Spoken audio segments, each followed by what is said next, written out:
우주의 모든 것은 처음엔 쌀날만 했습니다. 아니, 그보다도 훨씬 작았죠. 상상할 수 없을 정도로 작은 점에서 시작된 우주가 어떻게 지금의 거대하고 복잡한 모습을 갖게 되었을까요? 수천억 개의 은하가 벌집처럼 연결된 거대한 그물 구조, 그리고 그 사이사이 텅 빈 어둠의 공간들까지 말이죠. 오늘 이 모든 비밀스러운 우주의 건축 이야기를 파헤쳐 보겠습니다.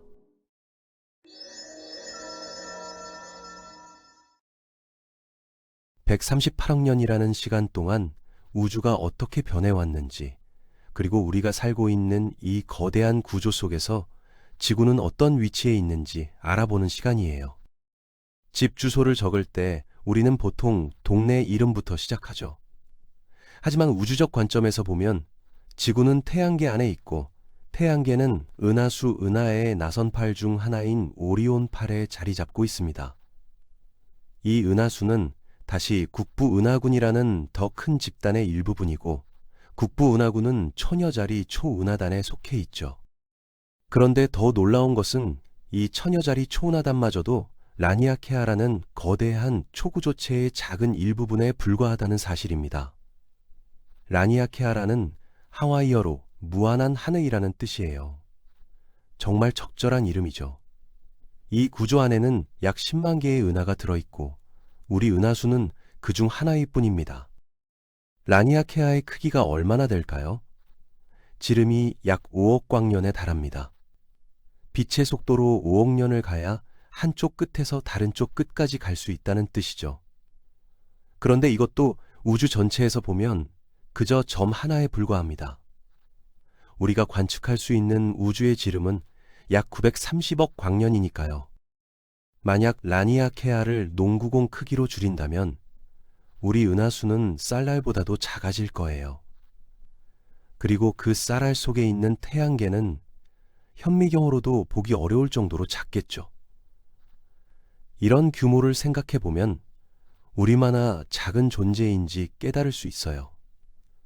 하지만 동시에 이 거대한 우주를 이해하려고 노력하는 우리의 의식이 얼마나 놀라운 것인지도 알 수 있습니다. 1970년대까지만 해도 천문학자들은 우주가 어떻게 생겼는지 정확히 몰랐습니다.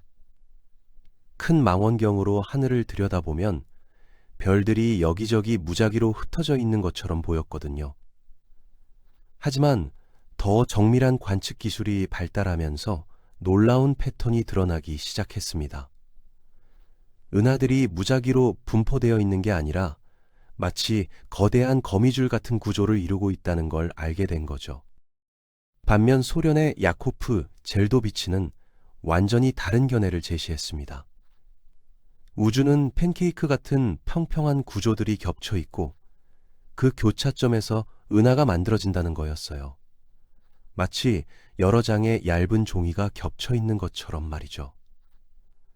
이 두 이론은 완전히 상반된 예측을 하고 있었기 때문에 어느 쪽이 맞는지 확인하기 위해서는 더 정밀한 관측이 필요했습니다. 그런데 실제 관측 결과는 둘 다 틀렸다는 걸 보여줬습니다. 우주의 진짜 모습은 스펀지와 더 비슷했어요. 물질이 실처럼 연결된 필라멘트를 이루고 있고, 그 사이사이엔 거대한 빈 공간들이 자리 잡고 있었죠.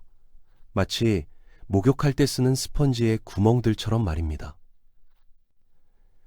이런 구조를 우주 거미줄 또는 코스믹 웹이라고 부르게 되었어요. 우주 거미줄의 구조는 정말 복잡해요. 가장 밀도가 높은 노드들이 있고, 이들을 연결하는 필라멘트들이 있으며, 그 사이에는 시트라고 불리는 평면 구조들이 있죠. 그리고 가장 비어있는 공간인 보이드들이 전체 부피의 대부분을 차지하고 있어요. 마치 거대한 3차원 퍼즐 같은 모양입니다. 이런 복잡한 구조가 어떻게 생겨났을까요? 답은 우주의 초기 역사에 숨어 있습니다. 약 138억 년 전 빅뱅이 일어났을 때 우주는 믿을 수 없을 정도로 뜨겁고 밀도가 높은 상태였습니다. 온도는 1조도가 넘었고 모든 물질이 기본 입자들로 분해되어 있었죠. 그 후 극도로 빠른 팽창 과정인 인플레이션이 일어났습니다. 이 인플레이션은 1초의 아주 작은 부분 동안 일어났는데 그 짧은 시간 동안 우주는 12제곱배만큼 커졌습니다. 상상해 보세요. 모래알 하나가 순식간에 지구 전체 크기로 커진다면 어떨까요? 인플레이션은 그보다도 훨씬 더 극적인 변화였습니다. 원자보다도 작은 크기에서 자몽 정도 크기로 팽창하는 동안 우주의 모든 부분이 엄청난 속도로 멀어졌거든요.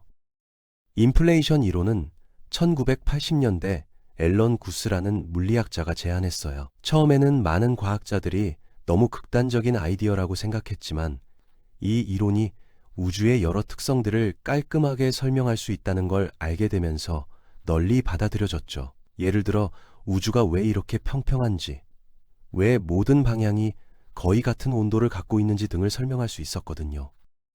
그런데 왜 우주에 구조가 생겼을까요? 만약 초기 우주가 완전히 균일했다면 지금도 모든 곳이 똑같아야 하지 않을까요? 답은 양자역학에 있습니다.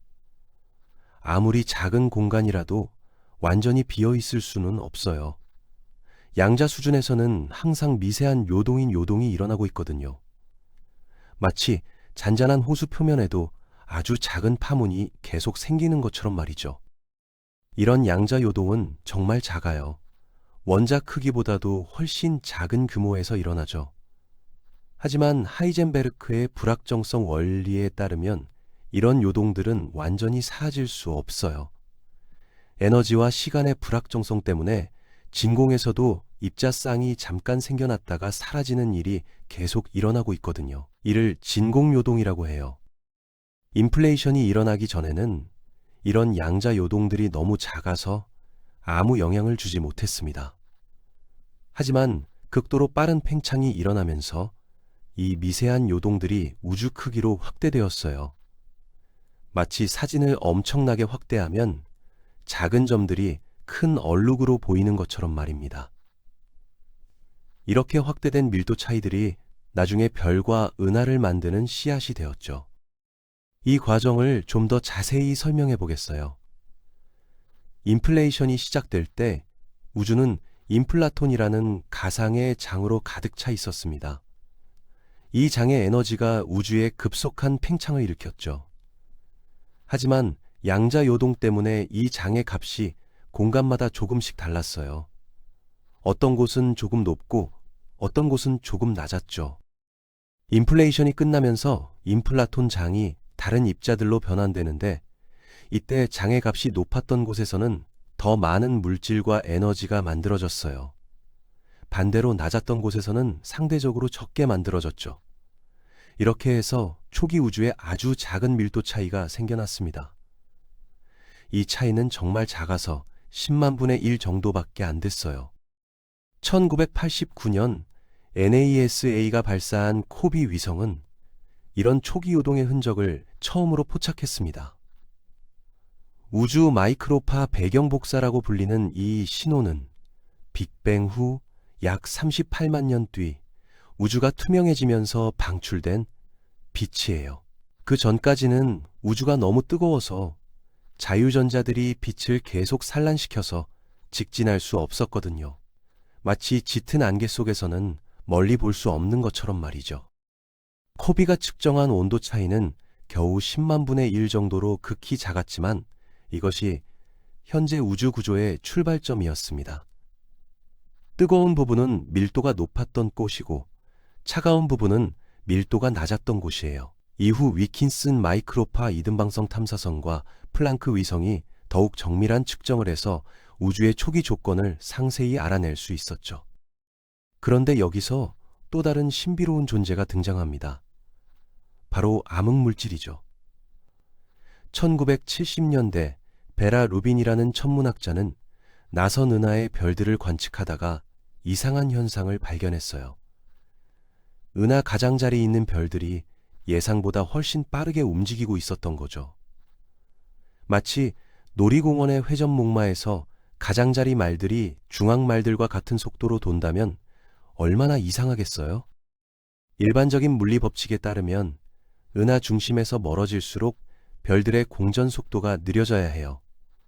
태양계에서도 수성은 빠르게 돌고 명왕성은 천천히 돌잖아요. 하지만 은하에서는 가장자리 별들도 중심부 별들만큼 빠르게 돌고 있었어요. 이는 우리가 볼 수 없는 거대한 질량이 은하를 감싸고 있다는 뜻이었죠. 이 현상을 설명하려면 우리 눈에 보이지 않는 거대한 질량이 은하를 감싸고 있어야 했습니다. 그것이 바로 암흑물질이에요. 전체 우주 물질의 약 85%를 차지하지만 빛을 내지도 흡수하지도 않아서 직접 볼 수 없죠. 마치 투명 인간이 존재한다는 걸 발자국으로만 알 수 있는 것과 비슷합니다. 암흑물질의 존재는 다른 방법으로도 확인할 수 있어요. 중력 렌즈 효과라는 게 있는데 거대한 질량이 있으면 그 주변의 공간이 휘어져서 뒤쪽에 있는 천체의 상이 왜곡되거나 여러 개로 보이는 현상이에요. 아인슈타인의 일반 상대성 이론이 예측한 현상이죠. 은하단을 관측해보면 배경에 있는 은하들의 상이 호 모양으로 휘어져 보이는데 이를 분석하면 보이지 않는 암흑물질의 분포를 알 수 있어요. 암흑물질은 우주 구조 형성에서 핵심적인 역할을 했습니다. 일반 물질은 초기 우주에서 빛과 강하게 상호작용했기 때문에 쉽게 뭉칠 수 없었어요. 복사합이 물질을 밀어내기 때문이죠. 하지만 암흑물질은 빛의 영향을 받지 않았기 때문에 먼저 뭉쳐서 중력의 우물을 만들었죠. 나중에 우주가 식으면서 일반 물질이 이 암흑물질의 중력자 안으로 떨어져 별과 은하를 만든 거예요. 현재 암흑물질의 정체에 대해서는 여러 가설이 있어요. 가장 유력한 후보는 WIMP, 위클리 인터랩팅 마시브 파티클라고 불리는 입자들입니다. 이들은 질량은 있지만 전자기력과는 상호작용하지 않고 양력과 중력만으로 상호작용한다고 여겨져요. 하지만 수십 년간의 실험에도 불구하고 아직 직접 검출에는 성공하지 못했죠. 2000년대 들어 슬로안 디지털 스카이, 서베이 같은 대규모 관측 프로젝트들이 시작되면서 우주의 3차원 지도가 만들어졌습니다. 뉴멕시코의 아파치 포인트 천문대에 있는 망원경이 밤마다 하늘을 스캔하면서 수백만 개 은하의 위치와 거리를 측정했어요. 각 은하의 스펙트럼을 분석해서 적색 편의를 측정하고 이를 통해 거리를 계산하는 거죠. 이 프로젝트는 정말 대단한 규모였어요. 수천 개의 광섬유를 사용해서 한 번에 여러 은하의 스펙트럼을 동시에 관측할 수 있었거든요. 마치 거대한 우주 지도를 그리는 작업이었죠. 그 결과 드러난 우주의 모습은 정말 장관이었습니다. 은하들이 거대한 벽을 이루며 수억 광년에 걸쳐 뻗어 있고 그 사이에는 거의 아무것도 없는 거대한 공동들이 자리 잡고 있었죠. 가장 유명한 구조 중 하나인 슬로안 장성은 길이가 약 14억 광년에 달합니다. 지구에서 빛의 속도로 14억 년을 가야 한쪽 끝에서 다른 쪽 끝에 도달할 수 있어요. 이 구조는 너무 거대해서 처음 발견되었을 때 많은 과학자들이 믿기 어려워했죠. 기존의 우주론 모델로는 이렇게 큰 구조가 138억 년이라는 시간 안에 만들어질 수 있을지 의문스러웠거든요. 반대로 부츠 공동 같은 거대한 빈 공간도 발견되었습니다. 지름이 3억 3천만 광년인 이 영역에는 은하가 겨우 60개밖에 없어요. 평균적인 우주 공간에 비해 거의 텅 비어 있는 상태죠. 마치 도시 전체에 사람이 몇 명밖에 살지 않는 것과 같습니다. 이런 거대한 공동들도 우주 구조의 중요한 부분이에요. 더 놀라운 건 이런 거대한 공동들이 완전히 비어 있지 않다는 거예요. 최근 연구에 따르면 이 공동들 안에는 뜨거운 가스가 존재한다고 해요. 온도가 수백만 도에 달하는 이 가스는 X선으로만 관측할 수 있어서 오랫동안 발견되지 않았죠. 마치 거대한 풍선 안에 보이지 않는 공기가 들어있는 것과 같아요. 이런 거대한 구조들이 어떻게 만들어졌는지 이해하려면 음파의 역할을 알아야 합니다. 빅뱅 후 수십만 년 동안 우주는 너무 뜨거워서 원자가 존재할 수 없었어요. 양성자와 전자가 따로 떠돌아다니는 플라즈마 상태였죠. 이 시기를 재결합 이전 시대라고 해요. 사실 결합한 적이 없으니까 재결합이라는 말이 좀 이상하지만 관례적으로 이렇게 부르고 있어요. 이때 중력으로 인한 압축과 복사압으로 인한 팽창이 경쟁하면서 음파가 만들어졌어요. 연못에 돌을 던지면 동심원 모양의 파문이 퍼지는 것처럼 밀도가 높은 지역에서는 구 모양의 압축파가 퍼져나갔습니다. 이 과정을 좀 더 자세히 설명해 보겠어요. 중력이 물질을 한 곳으로 끌어당기려고 하면 복사압이 이를 밀어내려고 해요. 이 두 힘의 경쟁으로 진동이 일어나는 거죠. 우주가 식어서 투명해지는 순간 이 음파들이 얼어붙으면서 오늘날 은하들 사이의 거리 패턴을 만들어냈죠. 마치 춤추다가 음악이 갑자기 멈추면 그 자세로 굳어버리는 것과 같아요. 천문학자들이 은하들 사이의 거리를 분석해보면 특별한 거리에서 은하가 더 많이 발견됩니다. 바로 1억 5천만 광년 정도 떨어진 거리죠. 이 거리는 우주가 투명해질 때까지 음파가 이동한 거리와 정확히 일치해요. 마치 얼음 위에 남은 파도의 흔적처럼 말입니다. 이를 중입자 음향진동이라고 부르는데 현재 우주론에서 가장 중요한 증거 중 하나예요. 우주의 나이, 물질의 양, 암흑에너지의 성질 등을 정확히 측정할 수 있게 해주거든요. 그런데 우주에는 아직도 설명하기 어려운 현상들이 많습니다. 예를 들어 우리 은하수를 포함한 주변 은하들이 모두 같은 방향으로 움직이고 있다는 사실이에요. 초당 600km라는 엄청난 속도로 천여 자리 방향으로 끌려가고 있죠. 무엇이 이렇게 거대한 중력을 만들어낼까요? 이를 대인력자고 부르는데 정말 미스터리한 존재예요. 이 거대한 끌개의 정체를 찾기 위해 천문학자들은 수십 년간 노력했습니다. 처음에는 노마 은하단이라는 거대한 은하 집단이 원인이라고 생각했어요. 2억 5천만 광년 떨어진 곳에 있는 이 은하단은 정말 거대하거든요. 하지만 계산해보니 이것만으로는 우리가 경험하는 중력을 모두 설명하기에 부족했죠. 더 깊이 조사한 결과 6억 5천만 광년 떨어진 곳에 훨씬 더 거대한 샤플리 초은하단이 있다는 걸 발견했습니다. 샤플리 초은하단은 정말 거대해요. 은하수 질량의 거의 1만 배에 달하는 물질이 모여 있습니다. 이 초은하단은 1930년대 할로 샤플리라는 천문학자가 처음 발견했는데 당시에는 이것이 얼마나 거대한 구조인지 몰랐어요. 하지만 이것도 끝이 아니었어요. 최근 연구에 따르면 우리를 끌어당기는 힘과 반대 방향에서는 거대한 공동이 우리를 밀어내고 있다고 합니다. 마치 거대한 줄다리기에서 양쪽에서 당기고 미는 것과 같죠. 이 공동은 콜드 스팟이라고 불리는데 우주 마이크로파 배경 복사에서 특별히 차가운 영역으로 나타나요. 이런 복잡한 중력장 때문에 우리 국부 은하군 전체가 복잡한 궤도를 그리며 움직이고 있어요. 마치 여러 개의 댐댐이가 동시에 돌고 있는 것 같죠. 우리는 태양 주위를 돌면서 태양과 함께 은하 중심 주위를 돌고 은하와 함께 국부 은하군 안에서 움직이며 국부 은하군과 함께 대인력자 방향으로 끌려가고 있어요. 2021년에는 더욱 놀라운 발견이 있었습니다. 거대한 호라는 이름의 구조체가 발견된 거예요. 이 구조의 크기는 약 33억 광년에 달합니다. 관측 가능한 우주의 3.5%를 차지하는 엄청난 크기죠. 이렇게 거대한 구조의 존재는 기존 우주론 모델로는 설명하기 어려워서 새로운 이론이 필요할지도 모릅니다. 거대한 호는 감마선 폭발이라는 극도로 에너지가 높은 현상들이 특별한 패턴으로 배열되어 있는 구조예요. 감마선 폭발은 거대한 별이 블랙홀로 붕괴할 때 일어나는 현상인데 우주에서 가장 밝은 폭발이에요.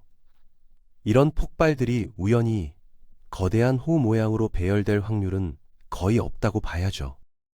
우주 마이크로파 배경 복사를 자세히 분석하면 또 다른 미스터리가 나타납니다. 하늘을 4등분하거나 8등분해서 온도를 비교해보면 특별한 패턴이 보여요. 뜨거운 부분과 차가운 부분을 나누는 경계선이 우리 태양계의 궤도면과 거의 일치한다는 거죠. 이는 정말 이상한 일입니다. 138억 년 전 우주의 모습이 왜 우리 태양계와 관련이 있을까요?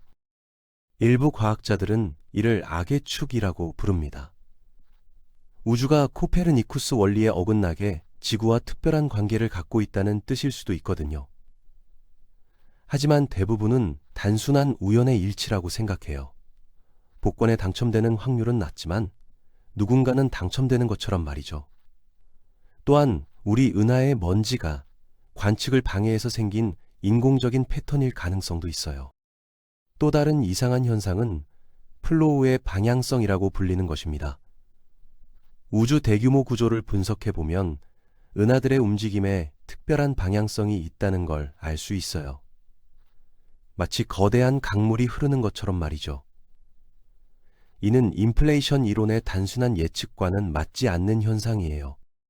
우주의 구조를 이해하는 데 있어서 가장 큰 미스터리 중 하나는 암흑 에너지입니다. 전체 우주 에너지의 약 68%를 차지하지만 정체를 전혀 모르죠. 우리가 아는 것은 이 신비로운 에너지가 우주의 팽창을 가속시키고 있다는 것뿐입니다. 마치 보이지 않는 힘이 모든 은하를 서로 멀어지게 밀어내고 있는 것 같아요.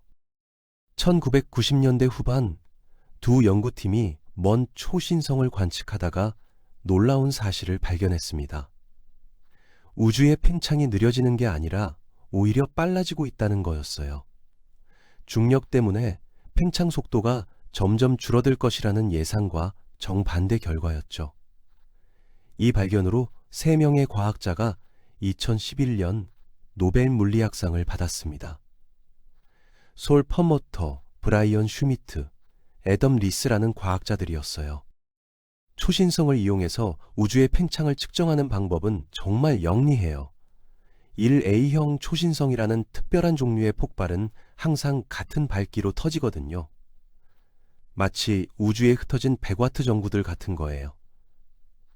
이들이 얼마나 어둡게 보이는지를 측정하면 거리를 계산할 수 있고 스펙트럼의 적색 편의를 측정하면 우주 팽창 속도를 알 수 있죠. 암흑 에너지의 정체에 대해서는 여러 가설이 있어요. 아인슈타인이 제안했다가 포기한 우주상수일 수도 있고 퀴테센스라는 동적인 장일 수도 있습니다. 우주상수라면 암흑 에너지의 밀도가 항상 일정하지만 퀴테센스라면 시간에 따라 변할 수 있어요.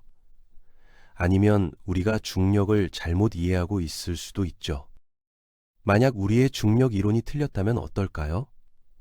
아인슈타인의 일반 상대성 이론은 태양계 규모에서는 완벽하게 맞지만 은하나 우주 전체 규모에서는 수정이 필요할지도 몰라요. 이런 가능성을 탐구하는 이론들을 수정중력 이론이라고 부르는데 아직 결정적인 증거는 없어요. 어쨌든 우주 전체 에너지의 대부분을 차지하는 이 신비로운 존재의 정체를 밝히는 것은 현대 물리학의 가장 큰 도전 중 하나입니다. 만약 암흑 에너지의 성질을 완전히 이해할 수 있다면 우주의 미래도 정확히 예측할 수 있을 거예요. 우주가 영원히 팽창할지 아니면 언젠가 수축으로 돌아설지 알 수 있겠죠.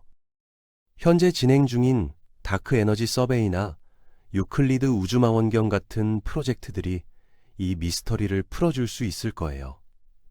이들은 수십억 개의 은하를 관측해서 암흑 에너지가 시간에 따라 어떻게 변하는지 측정할 예정이거든요. 만약 암흑 에너지가 우주상수라면 항상 일정할 테지만 퀴테센스라면 미세한 변화를 보일 거예요. 미래의 우주는 어떻게 될까요? 암흑 에너지가 계속 우주 팽창을 가속시킨다면 수백억 년 후에는 모든 은하가 너무 멀어져서 서로 볼 수 없게 될 거예요. 우리 은하와 안드로메다 은하를 제외하고는 밤하늘이 완전히 어두워질 수도 있죠. 이를 빅 립 시나리오라고 해요. 우주가 찢어지듯 팽창한다는 뜻이에요. 하지만 그 전에 흥미로운 일이 일어날 거예요. 약 45억 년 후 우리 은하수와 안드로메다 은하가 충돌할 예정이거든요. 지금도 안드로메다는 초당 100km 속도로 우리에게 다가오고 있어요. 하지만 걱정할 필요는 없어요.